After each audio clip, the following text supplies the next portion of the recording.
Oke, selamat datang di channel pertama gua.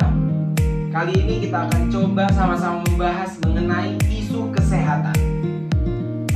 Mungkin yang sudah sama-sama kita ketahui bahwa yang baru sedang hangat-hangatnya sampai detik ini belum bisa menggeser, yaitu tentang corona COVID-19. Untuk corona ini sendiri ada sedikit keunikan gitu mekanismenya, karena apa? Di daerah pusat takut minta ampun, tetapi di daerah perifer, daerah-daerah pinggiran, orang-orang dengan santainya melakukan aktivitas seperti biasa. Nah baik, sebelum itu saya akan coba membuka data dari Indonesia. Berapa banyak sih data sampai detik ini? Sekarang tanggal 12 ya. Oke, 12 Mei 2020.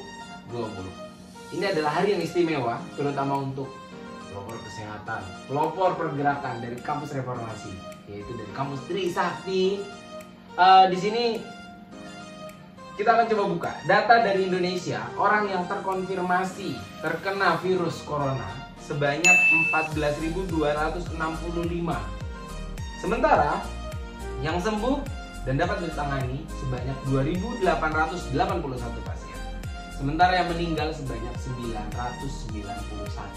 Hampir genap 1.000 orang yang telah meninggal. Nah lalu, karena kebetulan saya ada di Bengkulu, karena terdampak kita tidak bisa melanjutkan studi, maka saya akan coba kulik berapa banyak orang yang terkena dampak di Bengkulu. Di Bengkulu sendiri orang yang terkonfirmasi sebanyak 37 pasien. Sementara 1 orang dinyatakan sembuh, 1 orang meninggal dunia. Nah, ini adalah angka yang cukup fantastik menurut saya. Dan kalau kita melihat trennya dari daerah ke daerah, saya ambil contoh di beberapa negara yang sudah dikatakan mampu menangani corona, trennya emang seperti ini. Diawali oleh ibu kota yang terkena, baru berpindah ke daerah-daerah perifer. Nah, bagi yang belum paham apa itu corona gitu ya, kita akan coba share sedikit tentang corona. Jadi corona adalah satu virus yang dia bisa menyebabkan inflamasi pada daerah paru, terutama itu, sehingga menimbulkan beberapa gejala, terutama gejala pernafasan seperti sesak, batuk. Nah, bahkan kalau emang parah, bukan hanya gejala, bisa menyebabkan kematian. Jadi intinya kita harus tetap waspada terhadap virus corona. Nah, saya akan coba membuka data yang ada di Bengkulu kebetulan, dan ini diliput di www.radarutara.id. Riwayat kontak 4 ODP bakal rapid test. Jadi ternyata ada orang yang ada domisilinya dekat dari daerah tempat saya tinggal, sekitar tidak lebih dari 30 menit atau lebih kurang 30 menit lah ya jaraknya dari sini. Itu ternyata ada riwayat kontak dengan pasien positif COVID yang berasal dari RSUD M Yunus. Nah, ini cukup menarik bahwa awareness orang-orang sekitar terhadap corona masih amat sangat minim.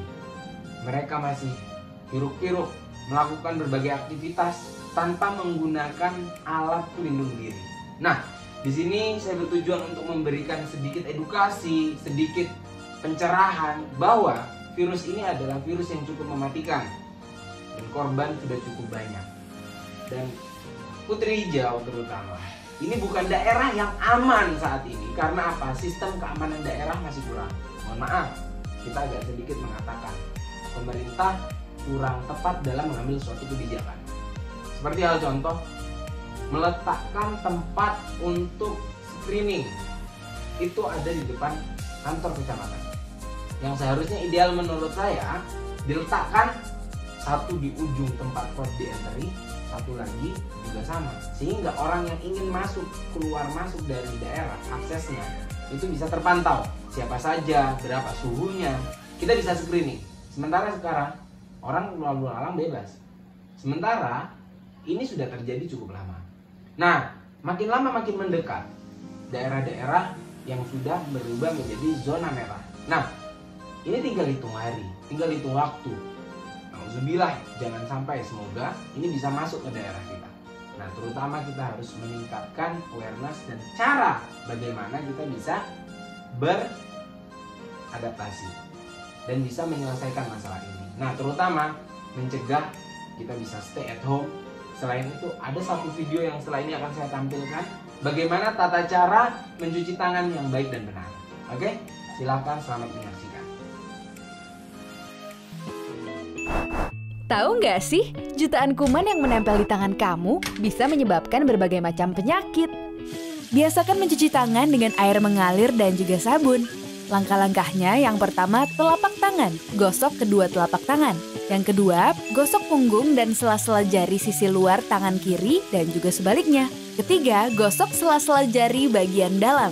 Yang keempat, kunci jari-jari sisi dalam dari kedua tangan. Yang kelima, gosok ibu jari tangan kiri dan berputar dalam genggaman tangan kanan dan lakukan sebaliknya. Yang keenam, rapatkan ujung jari tangan kanan dan gosokkan pada telapak tangan kiri. Dan yang terakhir, bersihkan kedua pergelangan tangan secara bergantian dengan gerakan memutar. Dan setelah itu keringkan kedua tangan dan tutup keran dengan sikut atau bekas kertas tisu yang masih di tangan.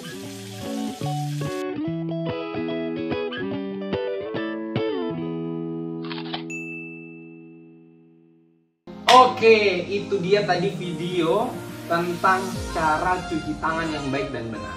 Di sini gue share karena apa? Gue sadar perhatian dari daerah masih cukup kurang, sehingga harus ada tindakan-tindakan yang nyata bisa kita lakukan, edukasi secara online seperti ini. Dan gue berharap bagi yang menonton video ini, jangan lupa untuk share, masifkan ke seluruh media kalian, ke grup-grup keluarga, ke seluruh teman-teman jika kalian sayang ke keluarga kalian. Maka dari itu kita harus sadar. Oke, cukup sekian.